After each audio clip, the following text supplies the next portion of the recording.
நேற்று வந்து சன் நியூஸ்ல வந்து ஒருத்தர் பேட்டி கொடுக்குறாரு. அவருக்கு வந்து வழிநடத்த தெரியல. அவர் யாருன்னா செந்தில் பாலாஜியோட ஆதரவாளர். நேற்று ஒரு வண்டியில வந்துட்டு செந்தில் பாலாஜி போட்டோ போட்டுக்கிட்டு நம்பர் பிளேட்ல வந்து திமுக கலர்ல உள்ள நம்பர் பிளேட்ல போட்டுட்டு 2 பேர் வண்டியில போறாங்க. அவங்க கட்சி கொடி என்ன வச்சிருக்காங்கன்னா டிவிக்கு கட்சி கொடி. அவர் நேற்று 10 ரூபா பாட்டில் செந்தில் பாலாஜின்னு பாட ஆரம்பிச்ச கொஞ்ச நேரத்தில் அவர் மேல செருப்பு வீசப்படுது. இது வரைக்கும் எந்த பரப்புரையுமே நடத்தலையே.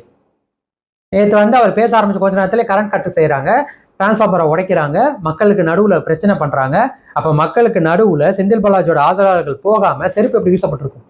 இது வரைக்கும் எந்த பரப்புரையும் நடக்கலையே, மாநாடுல நடக்கலையே, எந்த அசம்பாவத்தையும் நடக்கலையே. நேற்று கரூர்ல மட்டும் நடந்ததுக்கான காரணம் என்ன?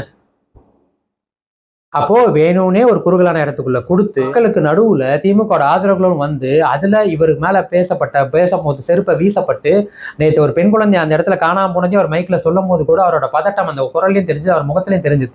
அப்ப மேற்படி இந்த மாதிரி பிரச்சனைகள் போயிட்டு இருக்கும்போது 2 வீலர் கூட அலோவ் பண்ணாத அந்த ரோட்டுக்குள்ள ஆம்புலன்ஸ் எப்படி வந்தது?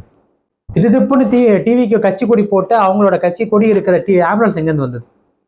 அப்படி அங்க பாதிக்கப்பட்ட அவங்களை காப்பாத்தி கூட்டு போற ஆம்புலன்ஸ்ல திமுக கட்சி கொடி போட்டு அந்த திமுக சார்ந்த ஆம்புலன்ஸ் காட்டுறதுக்கான அவசியம் என்ன தேவைப்பட்டது?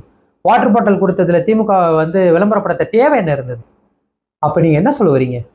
மக்களுக்கு இந்த மாதிரி ஒரு சம்பவம் நடந்ததுக்கு காரணம் விஜய், ஆனா உங்களை காப்பாற்றுவது நாங்க தான், உங்களுக்கு ஆபத்து பாந்தோம் நாங்க தான் அங்க காட்ட முற்படுறது எவ்வளவு கேவலம். ஸ்டாலின் சார், உங்களுக்கு நீங்க இருக்கிற பதவி சிஎம் பதவி, எதிர்கட்சி தலைவர் கிடையாது. உங்களுக்கு பிடிக்குதோ பிடிக்கலையோ நீங்க தமிழ்நாட்டுல ஒட்டுமொத்த மக்களுக்கும், அது தலைவர் விஜயும் சேர்த்துதான், அவருக்கு ஏதாவது ஆனாலும் நீங்க தான் பொறுப்பு.